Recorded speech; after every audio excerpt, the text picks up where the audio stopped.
Thank you, Mr. Dempsey and friends of the Sycamore Trust. I'm honored and humbled to be speaking to you today.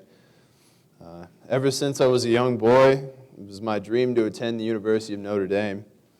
I distinctly remember the excitement of freshman orientation and the first week of classes.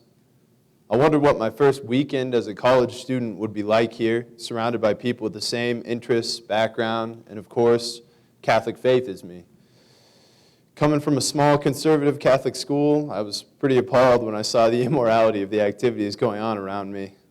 It seemed that Our Lady's University was really no different on the weekends than any other college I'd ever heard about. Why was this? Notre Dame was supposed to be a Catholic university, not just any Catholic university, the premier Catholic university in America and throughout the world. I felt like I'd been tricked.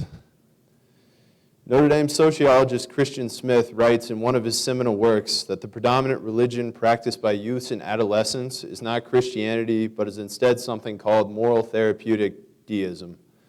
The youths and adolescents of today are only interested in religion insofar as it makes them feel happy and good.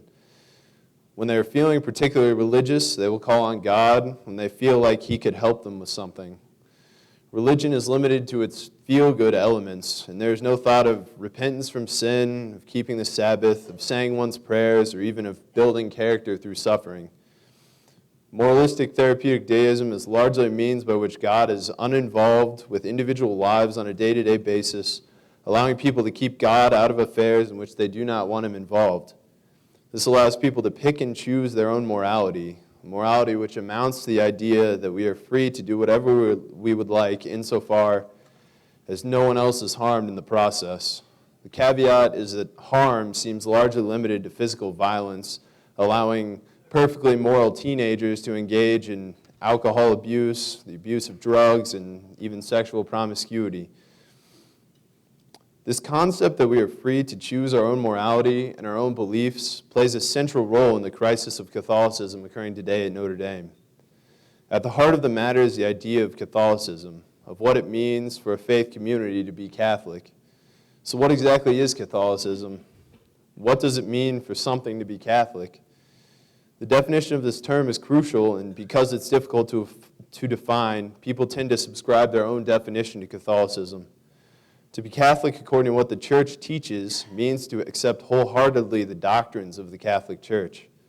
I cannot say that other Catholics would agree with my definition, nor will I take up the slippery question of what exactly constitutes a doctrine of the Catholic Church. If one does not accept this definition of Catholicism, it allows one to pick and choose between individual beliefs to which they adhere, a practice which is known as cafeteria Catholicism. It's no different than a person creating their own religion because they make themselves the sole arbiter of their beliefs rather than the Church. Indeed, cafeteria Catholicism is as popular today as it ever has been. Wealthy celebrities such as Melinda Gates have declared themselves to be devout Catholics while acting in distinctly anti-Catholic ways. In Gates' case, this included providing contraception to 120 million of the world's poorest women. She stated that she and the Church were not going to agree on everything, but that's okay.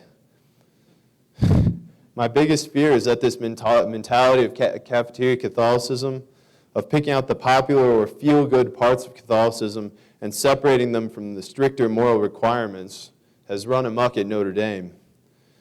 There are parts of Notre Dame's Catholicism that are truly exceptional.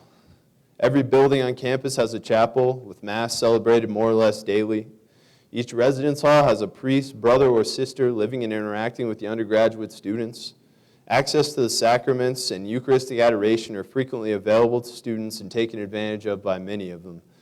Campus ministry even offers a number of retreats, events, and get-togethers for deepening and enriching the Catholic faith.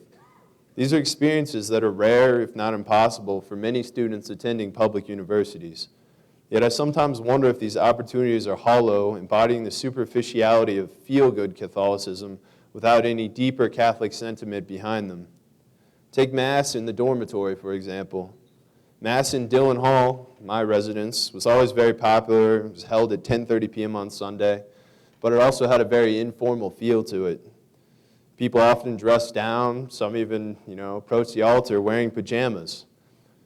The attire worn seemed to detract from the importance of Mass as one of the most important practices of the Catholic faith.